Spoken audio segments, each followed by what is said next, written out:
Hi, so I managed to order a Sakuraco box, which is, if you don't know, and you can skip this if you do know, if you don't know, this is actually a box of specially curated Japanese snacks.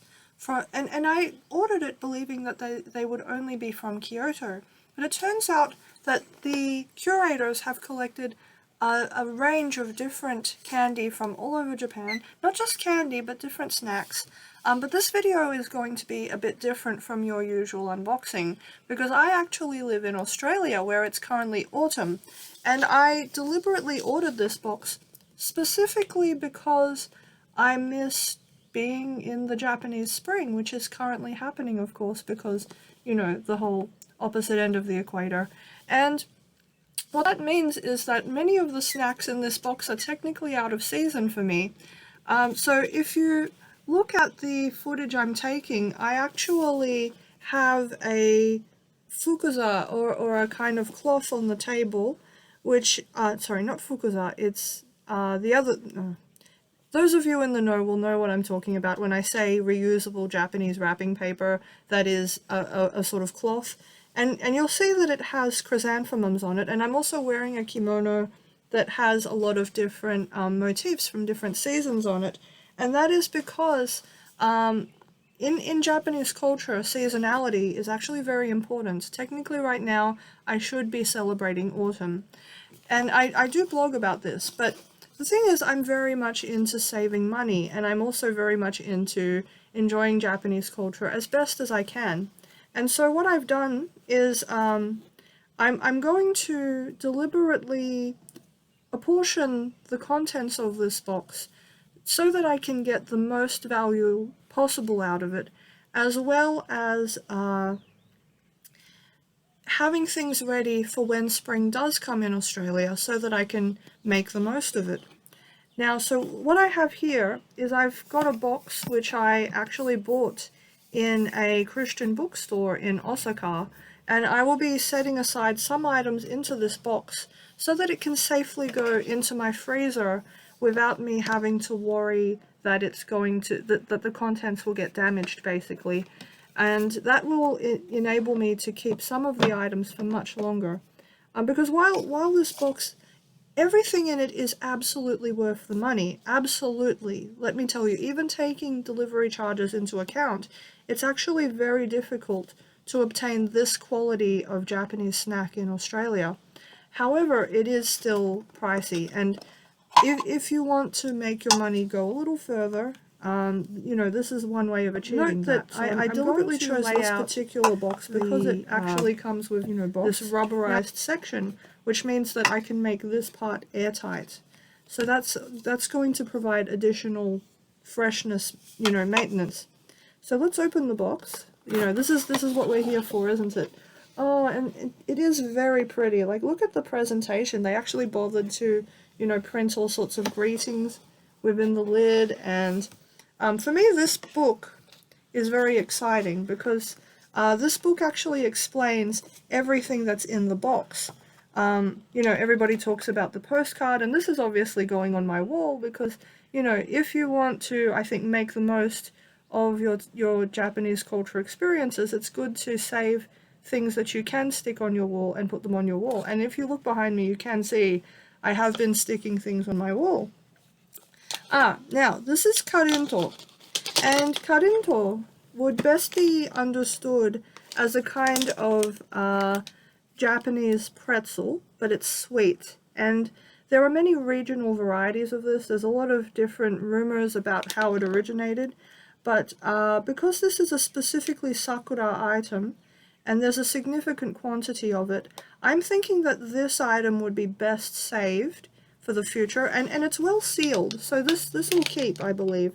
And in fact, it says that it will keep until June, so I'm pretty confident that I could put this aside and possibly take it with me on some sort of an outing during spring itself later this year.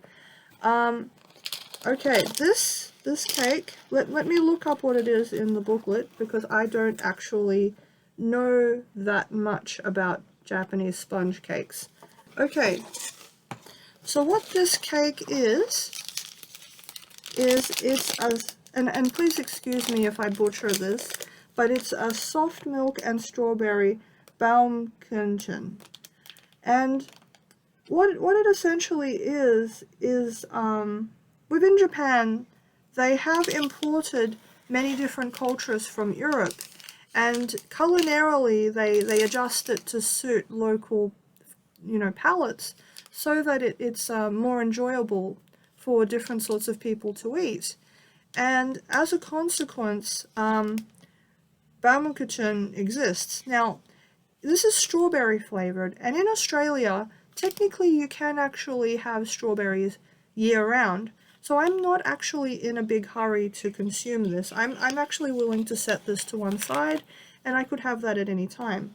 Now, these little guys. These are Plum Yukon. Now, within kimono circles, I actually see a lot of debate about whether plum should be considered a winter flower or a spring flower. And as a consequence, I have a tendency to try to enjoy plum-related culture throughout, winter and spring. But having been to Japan itself, what I can tell you is that the first month of spring is plum blossom season. And that's going to vary depending on where you are in the world. But basically, I want to save these, again, because I feel like it's too early in the year for me to be consuming these. So these are, because they're well sealed, you know what, actually I don't know about that paper, so I'm actually willing to place these in this container.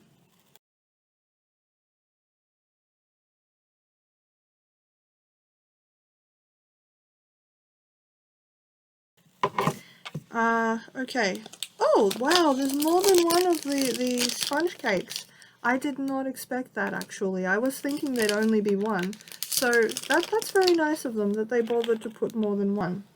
Okay, now, one of the things they do say about the sponge cake, however, is that it would go best with, I believe it's this particular item. Let me just look up the name of it to verify what it is called. This booklet is wonderful. It tells you so much about where everything has come from. Oh, actually, I've misdiagnosed what that. Here we go. This is actually matcha senbei. Now, the theme of this month's box was actually meant to be matcha, so it makes sense to have a matcha snack like this one. Given that matcha you can have more or less year-round, I'm actually going to possibly allow myself to have this soon. Yeah, I'll put this over here for now. Now, let's see. Oh, how unfortunate. Okay, so these are Matcha Mochi Monaka, and they are from Nagano. And unfortunately one of them has gotten slightly crushed.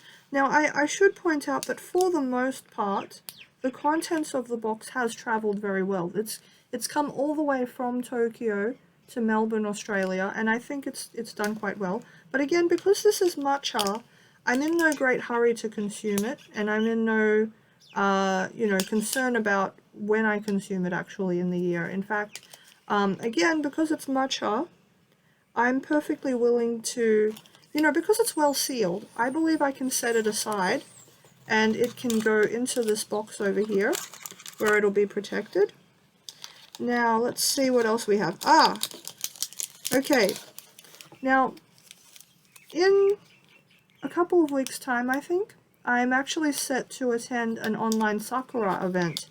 And so my thought was that I was going to save one of these candies for, I was going to leave it out for eating during the festival online, and I was going to put this into the freezer. Now, I was expecting these to be hard candies, but they're actually more like soft jube-style candies. I'll bring it a little closer so you can possibly get a closer...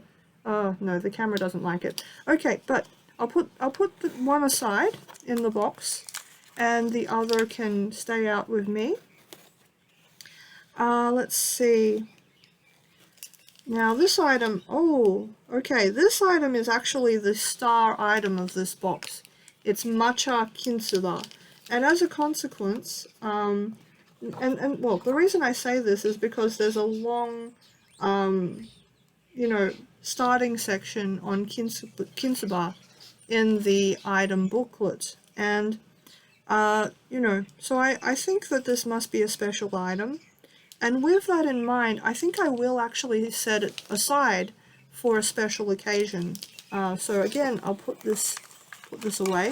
Now you might be thinking, oh Shona, isn't what you're doing a bit rude? You know, isn't it more polite to just eat the foods instead of carefully saving them like this? But the truth is that in Japanese culture, there is certain meal rituals of not eating what you receive as food gifts where you are, and actually saving them in a box and taking them home to consume later over a longer period of time. So what I'm doing is actually not that strange. Now, the thing is, I'm actually a vegetarian. So of all of the items in the box, this matcha pudding, or matcha pudding, as they would say in Japan, is actually one item that I can't consume in this box. That's another thing. If you're vegetarian, this box has a lot in it that you can enjoy. If you are vegan, you may have some difficulty, but even then, there is an extent to which you can sort of, the booklet does provide information about whether or not the snacks contain egg or dairy. So if you are vegan, you can actually say to yourself, oh, I will eat this item and this item, but I'll give this item away, or sell it, or, you know, whatever you want to do. But yeah, this matcha pudding I'll probably have to give away. You know, some of you may know I actually run an online, kimono-related clothing store. And so I may actually give this away as a free gift to one of my customers, which I do when they make an order over $100. So this might actually be a, you know, sweet surprise for somebody. So I'll set that aside as well. And yeah, I can't seem to spot an expiry on it, so I'm not overly worried, but I think they wouldn't put it in the box if it couldn't survive. Now this is one of the items I'm actually particularly excited about. It's a sort of ryokan with a sort of Swiss-style matcha sponge roll around it. Now ryokan is sort of like jelly. But it's a thicker kind of jelly. I'm just trying to see if the booklet explains it better than I can, because I'm obviously not as knowledgeable. But, you know, recently when I was looking for Japanese snacks to enjoy, I did find myself missing ryokan in particular. And yes, the ryokan inside is azuki bean flavor, but, you know, ryokan can come in so many different flavors and textures. And yeah, it's just very nice that there's two of them. So I will put one over here, and you know, because I know sponge cake freezes really well, I'm going to put that away in the box. Now let's see, what is this long little pack? This is an item that I'm actually completely mentally unprepared for, because I didn't see it in any of the previews. Matcha Mochi. So mochi is I'm trying to think of how to explain mochi. Mochi is a kind of Japanese snack food where they pound and beat rice so that the gluten within the rice is fully expressed and released, and the rice forms this sort of texture where it's very gelatinous almost, and very chewy, and it's very similar to a marshmallow in terms of texture and taste typically. You know, but because this is matcha, it will probably have a bit of bitterness to it. You know, so I'm going to I'm mixed feelings about whether to freeze it or keep it. Let me see how it fits into the boxes I have. Okay, it might be a bit big, so I will keep it out actually. Now these two are actually, I think, again, one of the items I was most excited about, in that it is gold plum tea. Now, it's basically meant to be a very luxurious gold leaf drink, and it does actually contain real gold. So, you know, a lot of people, I think, would naturally open this box and right away whip out one of these and put it into the special tumbler that comes with it. And look at this lovely box. They do like to include a piece of real usable crockery in their boxes with Sakuraco. But I don't want to do that, partly because it's not plum season currently, and partly because it's just so special to have real gold in a food. I want to save it for a very, very special time in my life. So I'm going to set it aside. But as a rule of thumb, when I want to make a tea go further, I will typically pour the contents into a blender like a magic bullet and whiz it around until it's a fine powder. And what I find is that makes it easier to access every single little bit of the flavor further. And even though they probably consider one pack to be a single dose, I will probably want to actually divide it down into smaller doses, again, to make it go further. You know, so I might actually break these down enough that I might be able to get 6 serves out of these, hopefully. Or, you know, we'll see how I go. But yes, let's look at the tumbler. Now, because it's Sakura themed, I won't use it right away. I might drink out of this tumbler during the festival. You know, you can have a look and see. Now, you might be saying to yourself, why don't you just go down to the local, you know, shops and buy a nice Japanese-style piece of crockery or flatware? But the problem is, typically, okay, one of the things that gets talked about with the Sakuraco box is that everything in the box is meant to be artisan made, Japan made. Unfortunately, that is not true of these tumblers. Unfortunately, they have been made in China, and I'm not a fan of buying made in China products, mostly because I feel that currently they wield too much control over the global economy, and I don't want to feed that, you know. So, I may drink out of this during the festival event that I attend later in the month. So I'm going to set this aside. I'll put it back in the box to protect it. Just, you know, because I think you can tell my life is a bit chaotic and I don't want to risk breaking things. So, let's see. This is the next item, and it is Monaka. Oh, Monaka. Okay, a big deal was made out of this particular item in the booklet. The packaging isn't really showing you what it looks like. I'll give you a booklet view of the Monaka. See, there you go. Matcha Monaka. It's like a sort of, it's almost like a kind of waffle Oreo matcha food, and the filling is a sort of sugary, syrupy, you know, slightly bitter taste, because of course it contains the matcha. And yeah, the claim that the booklet made is that this would go especially well with the bunchen cake. So I'm going to actually put those together, so I can have them together sometime. Now this is a waffle snack. In Japan they have a surprisingly high number of waffle-themed snacks. And in this particular, this is matcha azuki waffle.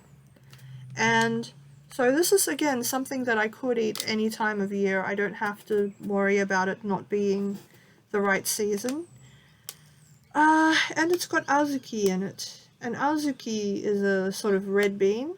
And it's, you know, it's a very common combination. Now, given that this is a snack unboxing video, And you know, again, because I want to get maximum value out of my box experience, I am probably going to save this box and use it for holding my snacks in general. But yeah, one of the things I wanted to go through with in this video was how I would make the snacks go further. Now, you know, you can see I'm preferencing using a teapot and teacup with plum on it, and you know, I'll show it here as well.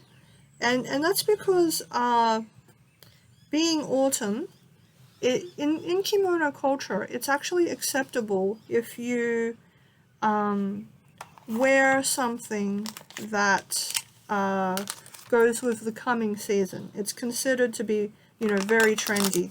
Now I'm just going to use my scissors to open the pack because I don't want to rip it indelicately. I like to try to keep elegant about how I do things. Now let me just make some room for myself. What I actually would like to do is go and get a nice plate to have these on, because it's not just a question of presentation. In order to make these snacks go further, in terms of my life experience of them, I want to make consuming them into an experience for myself every time. And so what I'm going to do is try to eat them in a similar style to how people would at a tea ceremony. At tea ceremonies, people typically will they will wear prosaic kimono, similar to the kind that I'm trying to wear today, and they'll sit in a very nice room, and there's, you know, they don't scarf the food and drink down. They take their time. I wanted to take a moment to talk about the actual tea that I chose. And what it is a mixture of an orange tea that I made myself, which I show you how to do in my blog. I think I will include some links in the description so you can see what I've done. And I've also got the matcha azuki waffle right here. Oh, also I've actually put some chrysanthemum flowers in the tea. I wonder if I can show you. Yes, can you see the chrysanthemums floating in the tea? And that again just gives it a you know, a more authentic sort of flavor. I don't actually want to consume matcha foods with matcha tea together, because I feel like that is just too much matcha. Whereas I feel that having the contrasting tastes of citrus will not only help the nutritional content of the matcha to be extended and brought out further, but it will also suppress the natural tendency of tea to sap the body of iron, and it will also it will also accentuate the natural flavors. So I'm just going to take a moment to get a nice plate. So I'm going to try the waffle snack first, and I've tried to pick out a nice plate, and I've also tried to get myself a nice wooden pick, because typically when you watch footage of people eating traditional Japanese snacks, you will see that they don't simply, well, some people do simply grab it with their hands and eat it like that. I don't want to do that. I would much prefer to be more sort of dainty about it, and you know, doing it this way also extends the experience, because you can, you know, present it very nicely on the plate for yourself. You know, and this is a mochi that I obtained locally, which I think will look very nice on the plate with the other, with the two waffles. So I'll put them together on the plate. Now I'll move the teapot so you can see a bit better. Now I think that creates some very nice color and very nice presentation on the plate. If I could, I would have probably put some plum flowers around there or something like that, but I couldn't do that, unfortunately. I didn't have that available because, of course, plums are not in season in Australia currently.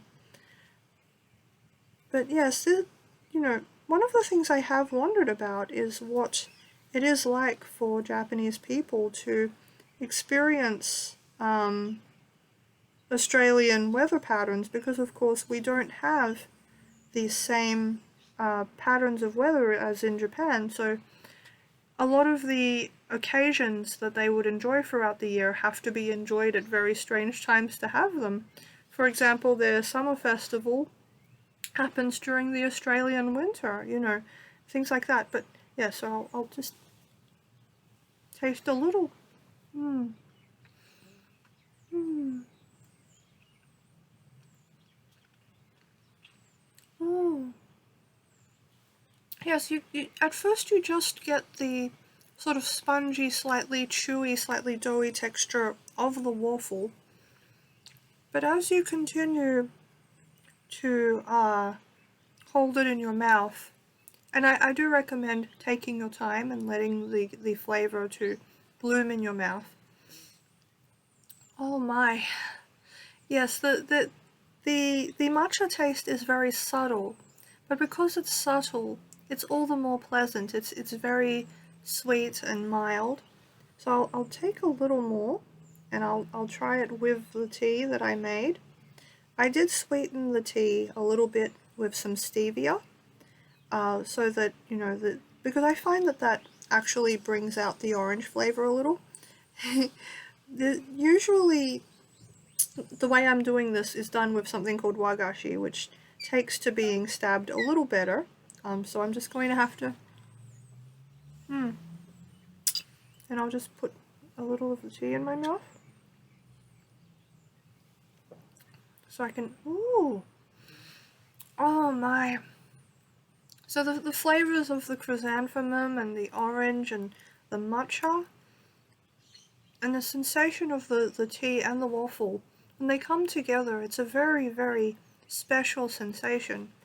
Um, I would like to, very slowly, meditatively enjoy this food. So I'm going to actually stop the video here because I imagine that watching a woman eat this food could be very boring for a normal person. So I would not expect you to watch that. But yes, I do intend to put links in the description so that you can look into how you can create this experience for yourself.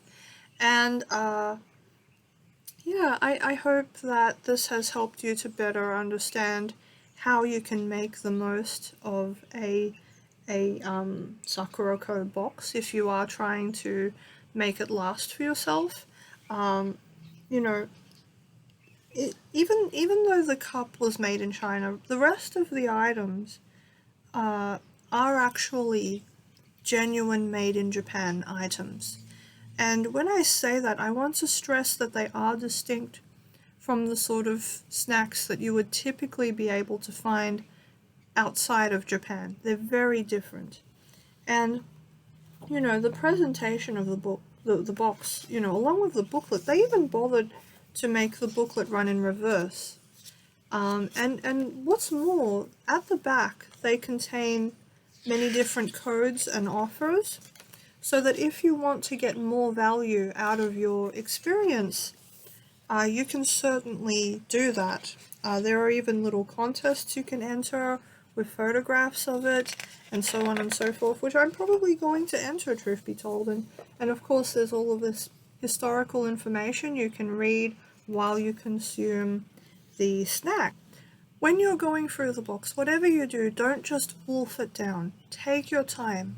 Savor the flavor, savor the textures and the sensations. Look for nice pairing options with tea and other snacks that you can more easily obtain. Really try to get the most out of it, because if you live outside Japan, these are foods that are going to be very hard to obtain for you. It is going to be costly however you go about it, and it's just so good. The quality is just fantastic. So not only do I highly recommend buying a Sakuraco box and even going, going for a full subscription, I can also recommend taking your time and making the most of it.